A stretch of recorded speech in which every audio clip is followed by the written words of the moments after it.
আসসালামু আলাইকুম। আজকে অটোক্যাডের তৃতীয় ক্লাস। আজকে আমরা ওয়ার্ক এরিয়া সেটআপ মানে unit limits and dimension setup সম্পর্কে বিস্তারিত জানব আর কার্সর সম্পর্কেও বিস্তারিত জানব। সেটিংস আপে ওয়ার্ক এরিয়া। এখন ইউনিট লিমিটস এবং ডাইমেনশন সেটআপ সম্পর্কে জানব। প্রথমে আগে ইউনিট লিমিট আর ডাইমেনশন সেটআপটা করে নেব, তারপরে ড্র এবং মডিফাই টুলবার সম্পর্কে বিস্তারিত জানব, তাহলে আমাদের জন্য সুবিধা হবে। প্রথমে হচ্ছে ইউনিট সেটআপ। ইউনিট সেটআপ করার জন্য ইউএন ইন্টার অথবা ফরম্যাট থেকেও আমরা নিতে পারবো। ফরম্যাটে যাব, ফরম্যাটে যাওয়ার পর এখানে ইউনিটসে ক্লিক করব। এখানে প্রথমে হবে আর্কিটেকচারাল 0 ফিট 0 ইঞ্চি, আর যেহেতু বাংলাদেশে অধিকাংশ ড্রয়িংয়ে ফিট ইঞ্চিতে হয়ে থাকে, আমরা এখানে ইঞ্চি রাখবো।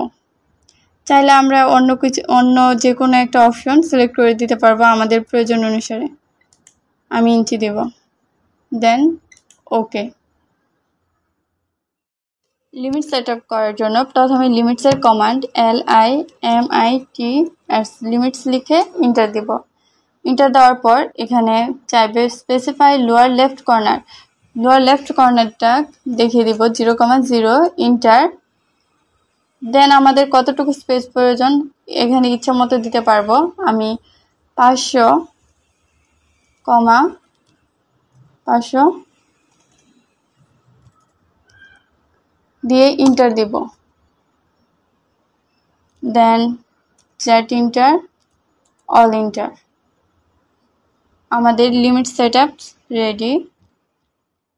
Dimension setup. ডাইমেনশন সেটআপের জন্য টি লিখে ইন্টার, দেন মডিফাই ক্লিক করব। যেহেতু আমরা চেঞ্জ করব এখানে ডাইমেনশনটা, ডাইমেনশনের যে বিভিন্ন ধরনের টেক্সট হাইট বা অন্যান্য কালার এগুলো চেঞ্জ করব আমরা, এর জন্য মডিফাই ক্লিক করব।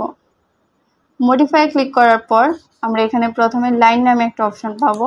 যদি আমরা লাইনে যাই, এখানে দেখতে পাবো কালার নামে একটা অপশন আছে। প্রথমেই কালার, এটার মাধ্যমে অনেকে নিশ্চয় ধারণা করতে পারছেন যে এটা দিয়ে কালার চেঞ্জ করা হবে। ডাইমেনশনের লাইনে কালারটা আপনি চেঞ্জ করতে পারবেন এটা দিয়ে।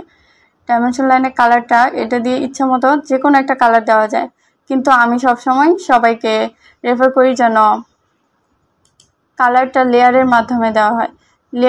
লেয়ার বা যে কোনো একটা নির্দিষ্ট মাধ্যমে যদি আমরা কাজটা করি, তাহলে এটা আমাদের জন্য সবসময় সুবিধা হয়। তারপর এটা হচ্ছে চেঞ্জ করে দেওয়া যায়, কিন্তু বাই ব্লকে থাকাই ভালো। তারপর এটা হচ্ছে লাইন ওয়েট। আপনি এখান থেকে যে কোনো থিকনেস, লাইনের পুরুত্ব বা থিকনেস চেঞ্জ করে দিতে পারবেন, ঠিক করে দিতে পারবেন যে আপনার লাইনটা কোন পুরুত্বের হবে। এটা আবার লেয়ার থেকেও চেঞ্জ করা যায়। আমরা যখন লেয়ার নিয়ে কাজ করব তখন এই বিষয়টা লেয়ারে ভালো করে দেখব। দেন এখানে লাইন স্পেসিং কতটুকু দিবেন, 9 ইঞ্চি দিয়ে দিলাম, enter. Then symbol and arrows. এখান থেকে এই যে এখানে যে অ্যারোটা দেখতে পাচ্ছেন, এই অ্যারোর ধরনটা আপনি এখান থেকে চেঞ্জ করে দিতে পারবেন। আপনি এখান থেকে সিলেক্ট করে চেঞ্জ করে দিতে পারবেন।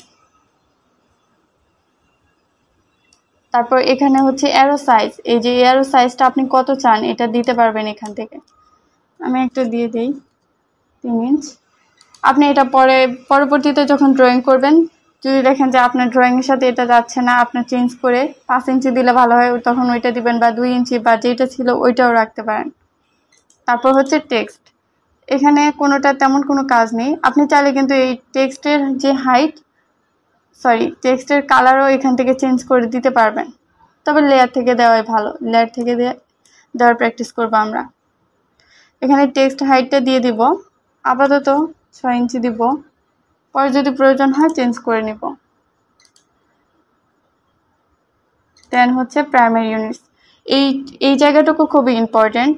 আমরা প্রথমে হচ্ছে ইউনিট সেট আপ করেছিলাম। ইউনিট সেট আপে আমরা যা দিব, যেমন ইউনিট সেট আপের 2টা জিনিস ছিল, ইউনিট ফরম্যাট, তারপর হচ্ছে পজিশন। এই 2টা জিনিস ওইখানে আবার এইখানে সেম। সো ওই জায়গায় এবং এইখানে এই দুইটা জিনিস সেম রাখতে হবে। ওইখানে আমরা আর্কিটেকচারাল দিলে এখানেও আর্কিটেকচার দিতে হবে। ওই জায়গায় যদি আমাদের ইঞ্জিনিয়ারিং প্রয়োজন হয়ে থাকে তাহলে এখানেও সেম ইঞ্জিনিয়ারিং দিতে হবে। এখানে আর্কিটেকচার দেব, ওইখানে আমরা 0 ফিট 0 ইঞ্চি দিয়েছিলাম, এখানেও 0 ফিট 0 ইঞ্চি দেব। দেন এখানে তেমন আর কোনো কিছু চেঞ্জ করার নেই, সো আমি ওকে দিব। তারপর সেট কারেন্ট, যেহেতু এত কিছু চেঞ্জ করলাম, সেট কারেন্ট দেওয়ার পরে ক্লোজ। ইউসিএস আইকন, যদি এই ইউসিএস আইকনটাকে আমরা এই কর্নারে ফিক্স করতে চাই, যেমন এখন এটা কার্সরের সাথে সাথে নাড়াচাড়া করে ইউসিএস আইকনটা, যে কার্সরটা কার্সরের সাথে নাড়াচাড়া করবে, বা মাউসটা যদি আমরা স্ক্রল করি তাহলে এটা নাড়াচাড়া করে। যদি এটা ফিক্সড করে ফেলতে চাই তাহলে এটার উপরে মাউস পয়েন্টারটা রেখে রাইট ক্লিক করব। রাইট ক্লিক করার পর এখানে ইউসিএস নামে একটা ইউসিএস সেটিংস নামে একটা অপশন পাবো। এখানে শো ইউসিএস নামে একটা অপশন আছে, এখানে যদি একটা ক্লিক করি তাহলে এটা ফিক্সড হয়ে যাবে। যদি আবার মনে হয় যে এটা নাড়াচাড়া করার প্রয়োজন আছে, আমার এক সাইডে রেখে কাজ করতে ভালো লাগে না, তখন আমি আবার এখানে ক্লিক করব, এখানে মাউস পয়েন্টারটা রাখবো, রেখে সেম প্রসেসে এখানে জাস্ট একটা ক্লিক করে দিলেই এটা আবার নাড়াচাড়া করবে। অনেক সময় এই ইউসিএস আইকনটা হাইড হয়ে যায়, তখন আমরা ভিউতে চলে যাব। এখানে ভিউতে ক্লিক করলে এখানে পাশে দেখতে পাবো ইউসিএস আইকন নামে একটা অপশন আছে, এখানে যদি ক্লিক করি হাইড হয়ে যাবে, আরেকবার যদি ক্লিক করি তাহলে এটা আবার চলে আসবে। আবার পাশে ভিউ কিউব নামে অপশন আছে, যদি আমি এটা অফ করে দিই তাহলে এই ভিউ কিউবটা চলে যাবে। আবার ক্লিক করলে ভিউ কিউবটা চলে আসবে। সেম নেভিগেশন বারটাও যদি আমাদের প্রয়োজন না হয় আমরা হাইড করে রাখতে পারবো, এখান থেকে শো এবং হাইড করা যাবে। পাশাপাশি এখানে ফাইল ট্যাবস নামে একটা অপশন আছে, আমাদের এখানে ফাইল ট্যাবস নামে একটা অপশন এখানে থাকে, যদি আমাদের প্রয়োজন হয় কখনো তাহলে এখান থেকে ক্লিক করে এই ফাইল ট্যাবসটা আমরা নিয়ে নিতে পারবো। আর যদি প্রয়োজন মনে না হয় তাহলে এটা আবার হাইড করেও রাখতে পারবো। এটা আমাদের ইচ্ছার উপর নির্ভর করবে, বা ড্রয়িং করার যে প্রসেস থাকবে স্পিডের উপর। এখন যেই পয়েন্টারটা আমরা নাড়াচাড়া করছি এটা হচ্ছে কার্সর, এটাকে কার্সর বলে। এই কার্সরের মাধ্যমে আমরা ড্রয়িং করে থাকি। এখানে যে হরিজন্টাল এবং ভার্টিক্যাল লাইনটা দেখতে পাচ্ছেন এটা হচ্ছে ক্রসহেয়ার, আর মাঝখানের যে চারকোনা বক্সের মতো একটা অংশ দেখতে পাচ্ছেন এটা হচ্ছে পিক বক্স। এখন কোনটার কি কাজ? যে হরিজন্টাল ভার্টিক্যাল লাইন ক্রসহেয়ার, এই ক্রসহেয়ারের কাজ হচ্ছে ড্র টুলবার যখন অ্যাক্টিভ থাকবে, মানে কমান্ড দ্বারা কাজ করার সময়, কমান্ড দ্বারা যখন কাজ করবে তখন হচ্ছে এই ক্রসহেয়ার দিয়ে ড্র হবে। আর যখন আপনি এটা দিয়ে মডিফাই করবেন তখন হচ্ছে আপনার এই পিক বক্সটার কাজ হবে। আপনি পিক বক্সটা তখন কাজে লাগাতে পারবেন, তখন দেখবেন যে পিক বক্স থাকবে। এটার মাধ্যমে আরেকটা বিষয় হচ্ছে আপনি সহজেই বুঝতে পারবেন, যখন আপনি দেখবেন যে এরকম পিক বক্স সিলেক্ট আছে তখন আপনি বুঝতে পারবেন যে আপনি মডিফাইয়ের কোনো একটা কমান্ডের সিলেকশনে আছেন। আর যখন আপনি দেখবেন যে এরকম ক্রসহেয়ার অবস্থায় আছে কার্সরটা, তখন আপনি বুঝতে পারবেন যে আপনি ড্র টুলবারের আন্ডারে কোনো একটা কমান্ডে আছেন। এখন কার্সরের সেটিংসগুলো দেখে নেব। এর জন্য এই খালি অংশে রাইট ক্লিক করব, রাইট ক্লিক করে এখান থেকে অপশনের মাধ্যমে যেতে পারবো, বা যদি এখানে রাইট ক্লিক করে তারপর অপশনে ক্লিক করি তাহলেও চলে আসবে কার্সরের সেটিংসগুলো। আবার আমরা এখান থেকেও নিতে পারবো।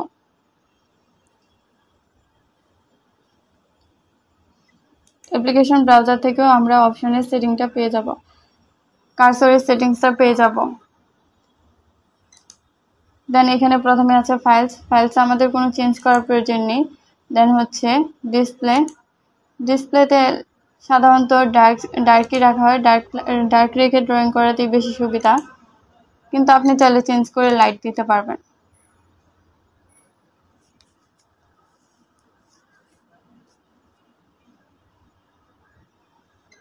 তারপর চলে যাব ওপেন অ্যান্ড সেভের মধ্যে। ওপেন অ্যান্ড সেভের মধ্যে এখানে একটা বিষয় হচ্ছে আপনি এখানে চেঞ্জ করে দিতে পারবেন। এখানে হচ্ছে 13 আছে, মানে আপনার ফাইলটা সর্বনিম্ন কত ভার্সনে সেভ হোক চান আপনি এখান থেকে সিলেক্ট করে রাখতে পারবেন। দেন এখানে অটোমেটিক সেভের ব্যাপারটা মানে কত মিনিট পর পর আপনার এটা সেভ হবে আপনি এখানে সিলেক্ট করে দিতে পারবেন। অটো সেভ আসলে খুব একটা প্রয়োজন হয় না, এটা সবসময় ড্রয়িংয়ের ঝামেলার সৃষ্টি করে থাকে। তারপর হচ্ছে ক্রিয়েট ব্যাকআপ কপি, মানে আপনি যতবার সেভ দিবেন ততবার হচ্ছে ব্যাকআপের একটা কপি রাখবে।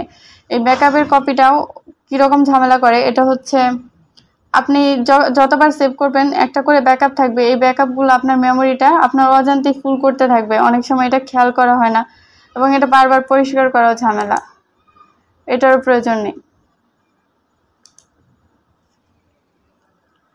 দেন প্লট অ্যান্ড পাবলিক, যদি আপনার প্রিন্টার থাকে এখান থেকে প্রিন্টারের অপশনটা সেভ করে রাখতে পারেন।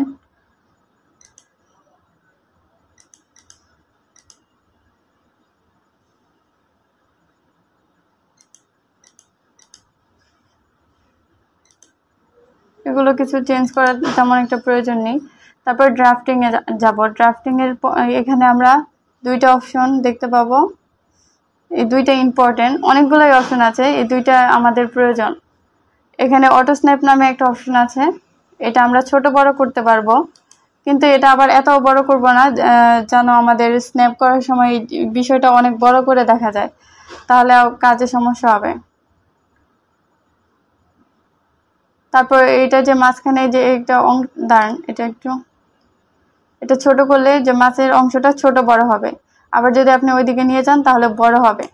আপনি যাই চেঞ্জ করবেন, চেঞ্জ করার পরে কিন্তু এখানে অ্যাপ্লাই দিতে হবে, অ্যাপ্লাই দিয়ে তারপর ওকে দিতে হবে, নয়তো আপনার চেঞ্জগুলো চেঞ্জ হবে না। আর আপনি চাইলে এখানে সবগুলো চেঞ্জ একসাথে করতে পারবেন, একসাথে করার পরে অ্যাপ্লাই দিয়ে ওকে দিলেও হবে। আমরা তো 3D কাজ করব না, সব 2D, এখানে কোনো কাজ নেই। দেন এখানে পিক বক্স নামে একটা অপশন, আমরা একটু আগেই পিক বক্স সম্পর্কে জানলাম। এই পিক বক্সের যে সাইজটা এটা আমরা ছোট বড় করতে পারবো। তারপর হচ্ছে গ্রিপ সাইজ, গ্রিপ সম্পর্কে আমরা পরে বিস্তারিত জানবো ইনশাল্লাহ। গ্রিপের সাইজটা এখান থেকে ছোট বড় করতে পারবেন, এতটুকু জেনে রাখুন। তারপর আপনার কাজ হয়ে যাওয়ার পর এখানে অ্যাপ্লাই দিবেন, যা যা চেঞ্জ করলেন, চেঞ্জ করার পর অ্যাপ্লাই দিয়ে ওকে দিবেন।